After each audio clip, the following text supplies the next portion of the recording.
I'm almost speechless, but not totally speechless. This really has been a wonderful evening, and I'm grateful for all the kind words that have been shared. I want to acknowledge the distinguished guests with us, and I certainly want to thank my fellow mayor, Mayor Marcotte, for hosting us in his wonderful city. Whenever I am here, I'm reminded of the many things that New York and Jerusalem have in common. Both cities have skylines that take your breath away. In both cities, you hear dozens of languages and millions of opinions. And of course, in both cities, nobody can ever find a parking space, particularly on the high holidays. So it's great to be here, and I want to extend my appreciation to the Genesis Philanthropy Group and the Jewish Agency for Israel, the members of the selection and prize committees chaired by Natan Sharansky and Knesset Speaker Yuli Edelstein, as well as Michael Friedman, Peter Avan, Garmin Hahn, and Stan Polovets, without whom we would not be here today. And tonight, yes, and tonight it's only natural for me to thank the two people without whom I would not be here, my parents, William and Charlotte Bloomberg. And Marjorie, thank you for those kind words, my sister.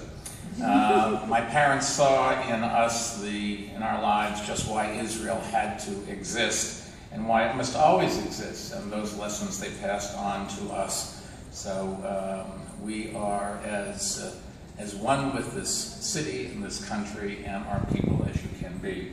Our parents taught us that our Jewish history gives us a special obligation to build a brighter future for everyone and to always believe that tomorrow can be better than today. For them, and for so many Jews who witnessed the horrors of World War II, the creation of Israel embodied that obligation and validated that belief. It was a dream fulfilled, and it was proof that with enough hard work and with faith in our convictions, we can create the world we want for our children and their children. Those are the lessons I've tried to remember throughout my life, and without them, I would never have taken the risks that have led me to be here. When I started Bloomberg LP, nobody was doing what we were doing. Plenty of people thought I was foolish to risk so much on a business and an unproven model and a product that didn't yet exist. But we all believed in our vision, those of us that started that company, and we believed that with enough hard work, we could bring it to life. We were determined to do things our way or no way at all. We figured out things by trial and error on the fly. In fact, I was still working on our prototype model in the backseat of a cab on the way to our first demonstration. But I think that helped us succeed.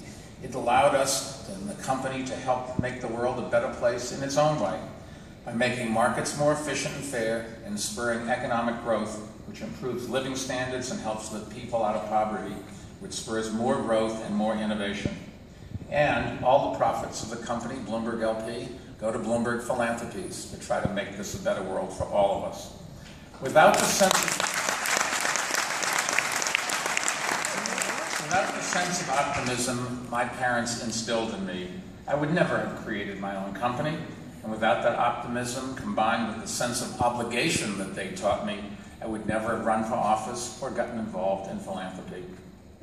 When I was first deciding whether to run for mayor, everyone told me not to do it, just as so many people have told me not to start the company.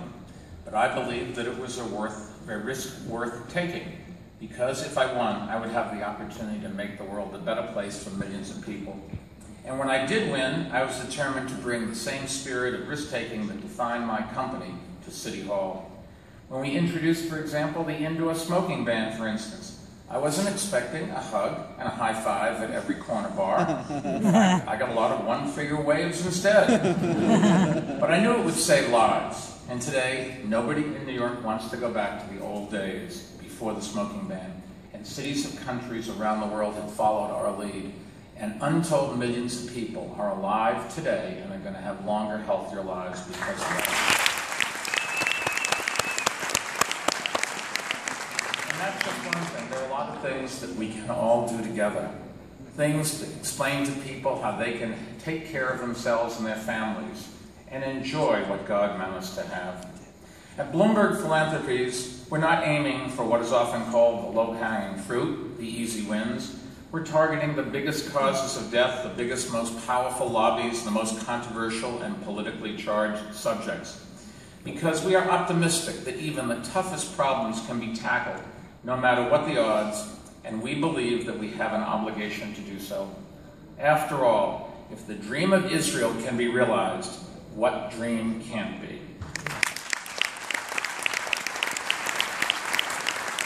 I feel very lucky to be able to support others with bold ideas through philanthropy, whether they're working to fight climate change, or lift others out of poverty, or share visionary art, or help teachers break old modes and give students the skills they need to succeed in a changing economy. Standing up for others who need help, and believing that if we do, tomorrow can be brighter than today. That's what Jews have done for one another throughout history. It's what makes America strong. It's what makes New York her greatest city. And it's why Israel has flourished over the past 7 decades. When I first heard about the generous gift that comes with this award, I wanted to pay it forward, so to speak, to help others with the same sense of optimism and obligation that is such an important part of Jewish tradition, and which has been such an important part of my life. So Bloomberg Philanthropies has joined the Genesis Prize Foundation to create a competition for young people who have their own powerful, innovative ideas to help address challenges facing our world. Grants of $100,000 will be awarded to 10 winning groups to help bring their ideas to life. Being Jewish isn't a requirement to enter the contest, but winning ideas have to reflect the values that are the heart of Jewish history and that help explain the strength of Israel today.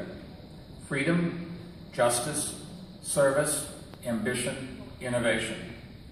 These values have guided me through my life right up to this podium tonight. And I think they're the same values that have guided the Jewish people through adversity and exile, poverty and plagues, right up to the creation of Israel. They are why the real reason Israel has such a remarkable startup spirit, and why it has become such a powerful driver of progress in tech, medicine, and communications, and attracted investment from around the world. It used to be that only Jews took an interest in investing in Israel. We would collect charity, sponsor trees, and come and visit. But now the world invests in Israel, especially the tech world. Some of the biggest names in tech have a presence in what's now called Silicon Valley. The office parks in Herzliya and in Tel Aviv are proof that we don't need to be Jewish to want to have a part of Israel's future. You just have to appreciate what's possible when talented people are free to pursue opportunity in a country where dreaming and risk-taking are encouraged and innovation is celebrated. Now, I know I'm just the first of many honorees to come, and maybe the contest we're sponsoring tonight might help a future Genesis Prize winner bring their dreams to life. To that young person, to the future leaders of Israel, I offer a few words of advice. Follow your convictions, think big, take chances, believe that tomorrow can be better than today, and understand that it's your responsibility to help make it so. Optimism and obligation. There is no more powerful force for good, and there may be no better example of it than the state of Israel.